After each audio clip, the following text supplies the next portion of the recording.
आज कृषि विज्ञान केंद्र द्वारा गांव फरमाई में किसानों के लिए जो है मेले का आयोजन किया गया, जिसमें सभी किसानों ने बढ़ चढ़कर भाग लिया। वहीं जो कृषि से संबंधित, बागवानी कृषि से संबंधित या पशुओं से संबंधित जितने भी वैज्ञानिक थे, उन्होंने किसानों की जितने भी क्वेश्चंस थे उनका आंसर दिया और जितनी भी उनको परेशानी था उनका सॉल्यूशन बताया।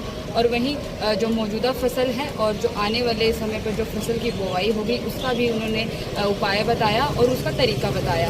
और वहीं पराली जलाने से संबंधित भी उन्हें जो है संदेश दिया। और आज जो है किसानों के लिए जो ये कार्यक्रम है वो गांव फरमाई में रखा गया। तो आप देखते रहिए पल पल के लिए। मैं निकिता मेहता। पे कौन कौन सी सब्सिडी दी जाती है, उस सब्सिडी का फॉर्म कब अप्लाई करना है, कौन सी साइट पे अप्लाई करना है, इसको बहुत ही सरल ढंग से बताने के लिए हमारे बीच में मौजूद है डॉक्टर अमनदीप, कृषि विभाग से है, एग्रीकल्चर इंजीनियर है। आप सभी को कोई भी प्रश्न हो आपके मन में, भी मेरे को ये सब्सिडी है, मेरे लिए यंत्र लेना है, मैं सब्सिडी कहाँ अप्लाई करूँ, कौन सी साइट पे करूँ, ये सब जानकारी देने के लिए मैं आमंत्रित करता हूँ डॉक्टर अमनदीप।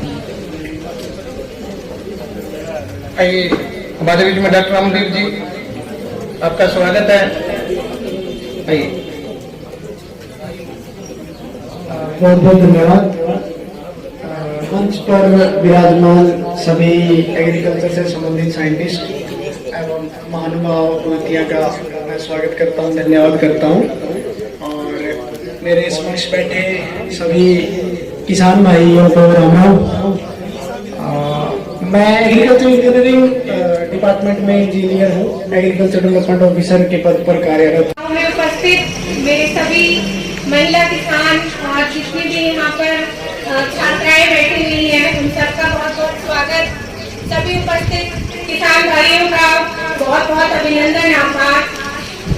मंच पर उपस्थित सभी विशेषज्ञों का स्वागत है।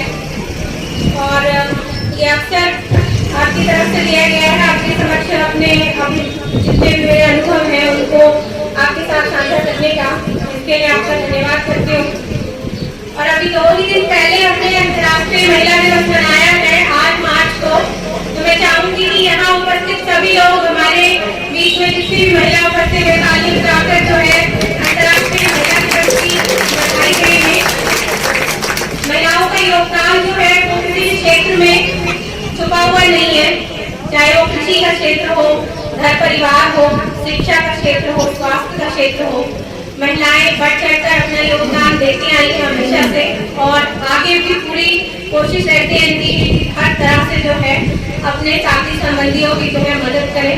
और यही एक स्वस्थ समाज की निशानी होती है कि जहाँ पर हम अपने साथी महिलाओं को लेकर चलते हैं और स्वयं से पहले उनके विकास और उनके उत्थान के बारे में सोचते हैं। और इसी प्रकार की धारणा को आगे बढ़ाते हुए कृषि विज्ञान केंद्र भी इसी दिशा में काम करता है, जिसके अंतर्गत विशेष तौर से महिलाओं के लिए प्रशिक्षण कार्यक्रम आयोजित किए जाते हैं।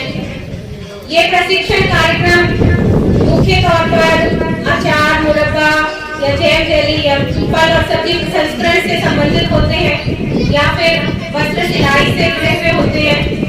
और अब नई जो ट्रेनिंग हमारे यहाँ पर शुरू हुई है उसमें बेकरी और उससे संबंधित जो उत्पाद बनते हैं जैसे केक, बिस्कुट इत्यादि, वो बनाना भी सिखाया जाता है।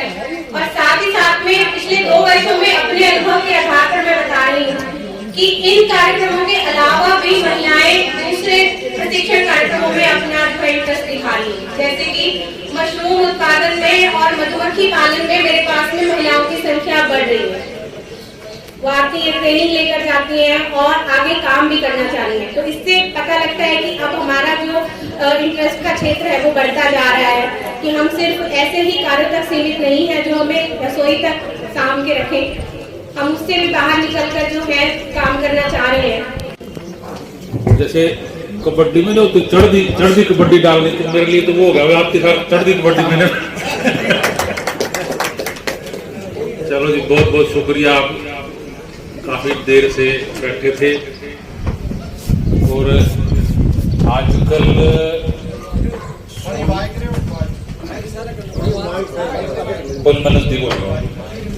आजकल सबसे बड़ी समस्या क्या है कि सुबह से लेकर शाम तक कुछ ना कुछ सुनने को ही मिलता है। भाई आज अगर हम सुबह घर वाले की सुनो, फिर बाबा की सुनो, फिर टीचर की सुनो, शाम तक मतलब सुनते सुनते जो है ना, बहू को कभी घर वाले की, कभी सासू की सुनो।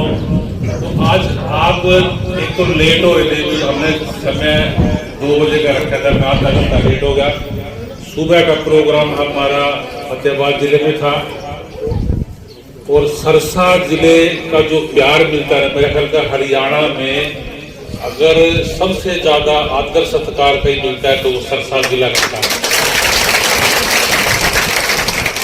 और इस जगह में कोई चुंबक है, खिंचाव है, क्योंकि हमने पहले भी प्रोग्राम किया था और उसका मेरे को पल पल याद है कि यहाँ का जो आपकी सद्भावना, आपका आशीर्वाद, वही ताकत जो है ना, मैं दोबारा वो कैप्सूल लेने आया हूँ आपसे कि वो ताकत का कैप्सूल आप दोबारा मिले। और इस कड़ी में सभी ग्रामवासी, मैं सभी का नतमस्तक होकर शुक्रिया अदा करता हूँ कि आपने मेरे को इस घड़ी में याद किया।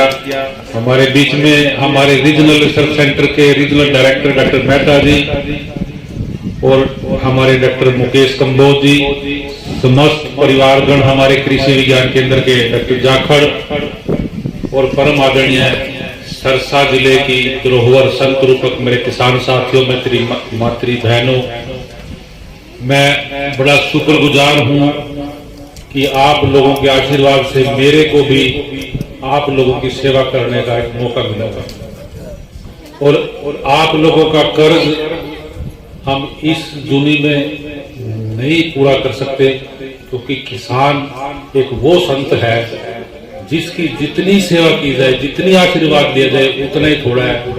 और मैंने अपनी उम्र में, चाहे मैंने गांव में मजदूरी की, चाहे स्कूल में शिक्षा की, चाहे मैंने पढ़ाई की, चाहे केवीके में नौकरी की, जो आशीर्वाद आप लोगों से मिलता है, मैं कहता हूँ किसी गुरुद्वारे, किसी मंदिर, किसी में नहीं है जो एक किसान के घर में।